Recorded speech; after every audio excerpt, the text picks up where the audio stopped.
Halo Sobat Berbicara, kembali lagi saya akan membahas sedikit tentang Timnas Indonesia yang akan melakoni pertandingan yang cukup ketat di grup C kualifikasi Piala Dunia zona Asia teman-teman, yang akan melawan Timnas Jepang, Timnas Australia, Timnas Arab Saudi, Timnas Bahrain, dan Timnas Cina.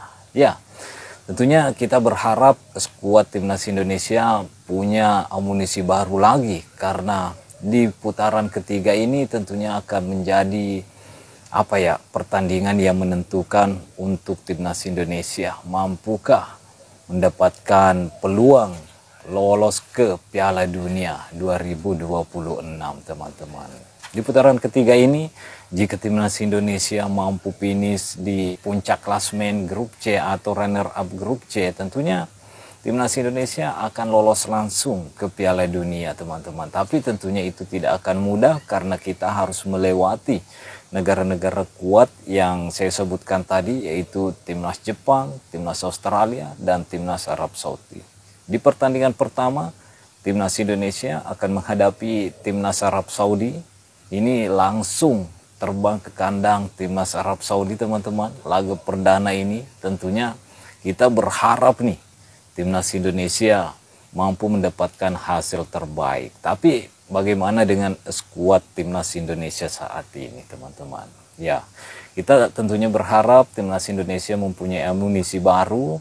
Selain pemain-pemain yang sebelumnya teman-teman, kita masih berharap ada tambahan pemain lain, di mana di posisi striker juga yang masih sampai saat ini belum ada kabar-kabar bahwa ini pemain ini akan bermain bersama Timnas Indonesia di putaran ketiga ini. Apalagi kiper yang udah menjadi warga negara Indonesia, yaitu kiper FC Dallas, Martin Paes. Kita juga belum mendapatkan kepastian Martin Paes apakah bisa membela Timnas Indonesia di putaran ketiga ini. Karena ya tentunya teman-teman tahu semua, Martin Paes terkendala ketika membela Timnas U21 Belanda, di mana pada saat itu ada COVID dan umur dari Martin Paes udah lewat dari 21 tahun ketika membela Timnas U21 Belanda. Mudah-mudahan Martin Paes bisa membela Timnas Indonesia dan PSSI bisa mendapatkan celah untuk bisa mendapatkan Martin Paes dan menggunakan tenaga Martin Paes di putaran ketiga ini teman-teman. Karena tentunya tidak akan mudah melawan Timnas Arab Saudi yang memang sudah menjadi langganan Piala Dunia. Apalagi ini laga perdana dan Timnas Indonesia akan bertandang ke salah satu stadion yang cukup megah di Jeddah, yaitu King Abdullah Sport City Jeddah teman-teman. Ini stadion cukup besar juga, berkapasitas 60.000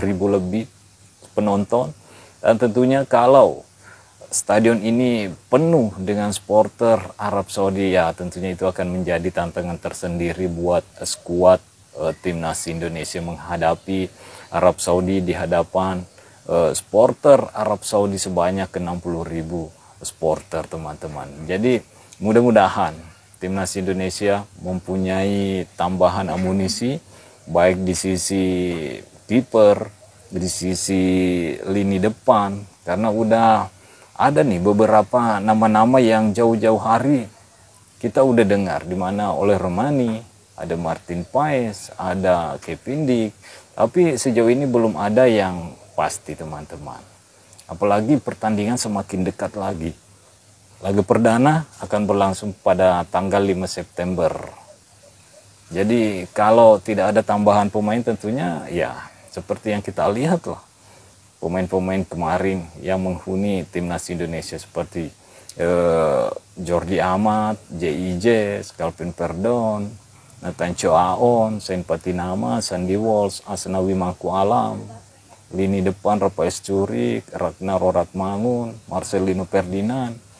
Tentunya kita masih berharap terus ada amunisi baru yang bergabung di Timnas Indonesia melalui pemain-pemain diaspora kita yang bermain di luar negeri teman-teman.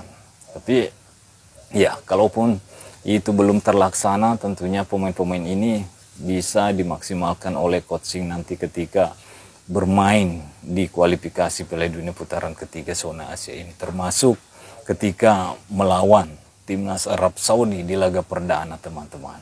Kita harus bisa berjuang untuk mendapatkan poin-poin di sini, karena disinilah kita akan menentukan nasib apakah kita mampu bermain di Piala Dunia atau tidak. Setidaknya Piala Dunia bukan hanya mimpi lagi buat timnas Indonesia, tapi itu tentunya tidak akan mudah, teman-teman, karena kita harus melewati negara-negara yang kuat ini yang memang sudah menjadi langganan Piala Dunia. Meskipun banyak yang mengatakan bahwa kita bisa mencuri poin penuh ketika menghadapi kedua negara ini, yaitu Bahrain dan Cina, tapi tentunya kedua negara ini berpikiran yang sama seperti kita.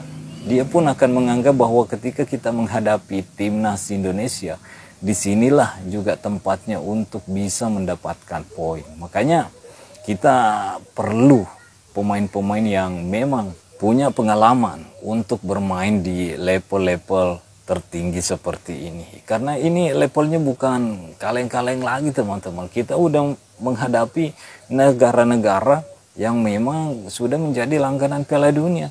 Jadi semoga PSSI benar-benar bisa bekerja maksimal, seperti Martin Paes sudah bisa digunakan tenaganya, begitupun lini depan yang kita cari-cari selama ini, karena lini depan timnas Indonesia yang dihuni oleh Rapais Curik, Ratna Oratmangun, begitupun Ramadan Sananta, ya belum mendapatkan komposisi terbaik di lini depan. Belum ada yang bisa memaksimalkan setiap peluang yang ia dapat ketika membela timnas Indonesia, sehingga coaching tentunya sejauh ini masih terus membuka peluang untuk pemain-pemain diaspora yang ingin bermain di timnas Indonesia, khususnya di posisi lini depan yang mempunyai kapasitas memang sebagai goal getter. Ketika mendapatkan peluang bisa langsung menjadikan peluang tersebut menjadi gol, teman-teman, karena itu salah satu yang hilang di timnas Indonesia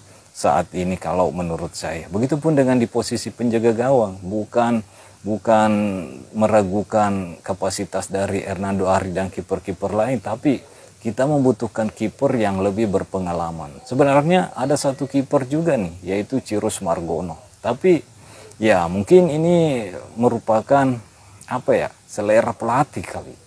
Apalagi Cyrus Margono mendapatkan kewarganegaraannya bukan hasil dari rekomendasi Coach Sintayong. Tapi menurut saya seharusnya coaching